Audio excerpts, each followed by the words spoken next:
Could Cowboys quarterback Dak Prescott be on his way to Seattle in 2025? One NFL insider from CBS Sports seems to think so. We'll talk about that possibility and show you what they had to say and go over some numbers and whether it makes sense or not for the Seahawks in just a matter of moments here on this edition of Seattle Seahawks Today. I am merely Tyler Jones here with you. Appreciate you joining us. Folks, want to make sure you are subscribed, that you lock us in here on Seattle Seahawks Today as we bring you daily news and rumors. We also are talking trades, free agency, countdown to the draft, and more. We are your off-season headquarters here on Seattle Seahawks Today. Subscribe now. Join the family. Help us reach our next milestone of 51.5 thousand subscribers here on Seahawks Today. Less than 300 subs from reaching that next milestone. The latest happenings in your favorite team, they're covered each and every day on Seahawks Today. Subscribe now for free, youtube.com/Seahawks TV. Dak Prescott, could he be the Seahawks starting quarterback in 2025? CBS Sports has named Seattle as a top destination for the Cowboys QB. And to kind of set the scene for you here of the situation that's unfolding for the Dallas Cowboys, you heard Jerry Jones say that they were going to go all in on this upcoming season. And there is a belief that if the Cowboys do not meet the expectations that are set for this upcoming season, then they will clean house. That they'll let Dak go. They'll probably fire Mike McCarthy and basically start over from there. Dak is entering the final year of his contract, and based on the way things set up right now, he could potentially hit the open market next offseason. Here is what Cody Benjamin of CBS Sports had to say about the idea of bringing Dak to Seattle. Seattle clearly went for new backup Sam Howell because of his long-term upside, knowing incumbent number one Geno Smith may or may not stick around for the long haul. GM John Schneider also isn't necessarily primed to land a top prospect in the draft, picking number 16 overall. But neither Sam nor Howell a sure thing beyond 2024.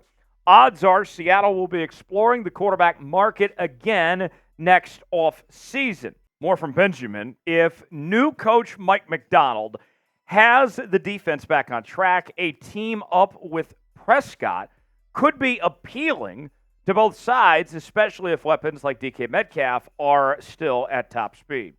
For me, no way.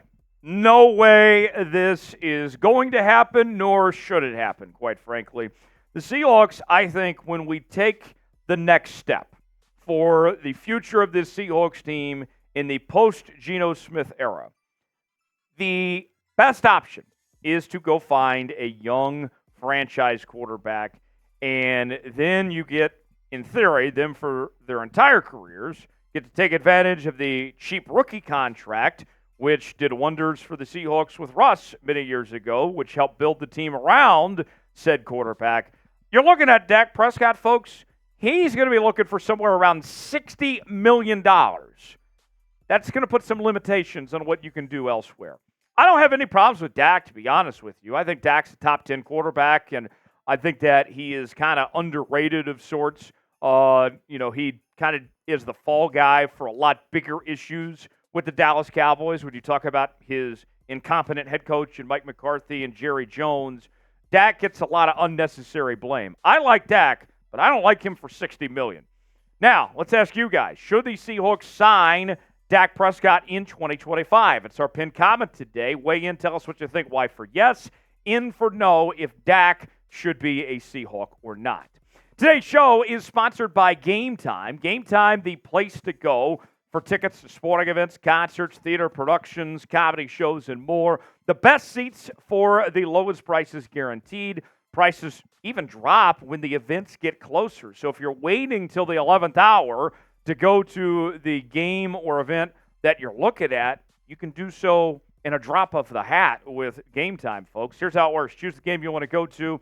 Then you pick the seat. You see if you like that seat or not. Look for the flash deals. And then you're checking out just like that with all major credit card providers, Apple Pay, Google Pay, Venmo. Very simple and easy to use, and we're going to sweeten the pot for you. Maybe you want to go to a Mariners game or Kraken game here. We're going to give you $20 off your next purchase when you use the promo code CHATSPORTS. First-time users, we got you covered. Download Game Time today. Use that promo code CHATSPORTS for $20 off. The link is in the comments and description of today's video. Terms and conditions to apply. Download Game Time today. Dak's career so far, a 3-time Pro Bowler as recently as this past season in 2023, where he had what I would argue was the best year of his career as the Dallas Cowboys QB, led the league in passing touchdowns. He was an MVP candidate, and his resume goes all the way back to 2016 when he was the Offensive Rookie of the Year, and also a good guy. I don't think anyone's going to argue about Dak's character. That's not a concern. He won the Walter Payton NFL Man of the Year award, the most important award in the NFL back in 2022. And here's the numbers we're talking about when it comes to Dak Prescott. 36 touchdowns, 9 interceptions. He cut back on the turnovers, did a really good job of that this past season. Completion percentage near 70% for 4,500 yards. But here's what I'm thinking when it comes to this situation. I would only consider Dak if we can give him a deal similar to Kirk Cousins. I think Cousins and Dak are very similar quarterbacks. And with Cousins being a little bit older, coming off the Achilles, he didn't get the $60 million. He got paid, don't get me wrong, about $45 million on average, but he didn't get the $60 million that Dak's going to be looking for. Dak's going to be looking for money like Patrick Mahomes and Justin Herbert in that category next offseason. If he can sign for a deal of $45 million, 4 years, $100 million guaranteed like Cousins did, I could potentially live with that. But $60 million is going to be a bridge too far for me to even consider if you're the Seattle Seahawks there. Now, I think we have to mention as well the risk involved. All right? We tend to think that when you sign these big quarterbacks, when you make these deals, that it's going to fix all of your problems, that everything is just going to be, rainbows and daisies, and it's just far from the case. It's not a guarantee when you get a quarterback out of his situation that everything's going to work out okay. Look what happened with Russell Wilson in Denver. Look what happened with Deshaun Watson in Cleveland. Those guys got paid. They got away from the system that they knew where they were comfortable and succeeded, and they regressed massively. It's not always going to work out like Matthew Stafford did with the LA Rams, where he got paid and he came in right away and won a Super Bowl. That's an anomaly more so than this. So it's not a sure thing that Dak is going to come in and be the superstar talent that he is with the Dallas Cowboys, that you're going to see that success there. Now, your current quarterbacks on the roster here include Geno Smith and Sam Howell, and I think we can all sit here and comfortably say that these two quarterbacks are not going to be your quarterbacks of the future. You can't win a Super Bowl with Geno Smith or Sam Howell under center. That these are stopgap guys. And I like both guys. I think you look at their contracts for both of them, it's pretty reasonable. But they're kind of just holding the water, if you will, until the Seahawks find their next franchise guy going forward. And as we've stated previously, the perfect quarterback plan for the Seahawks going forward as follows is this. You start Geno Smith next season. In 2024, Geno Smith is your guy. And then whether it's this draft or next year's draft, then you find your future franchise quarterback.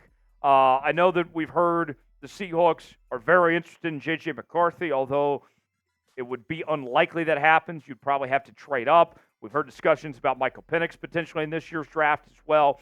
Next year's probably the most likely scenario of finding that quarterback of the future. And then that next quarterback sits behind Geno Smith for a year, does the Patrick Mahomes, Alex Smith thing that worked out so well there. We saw it with Aaron Rodgers behind Brett Favre, Jordan Love behind Aaron Rodgers, Lamar Jackson behind Joe Flacco, Brock Purdy behind Jimmy Garoppolo.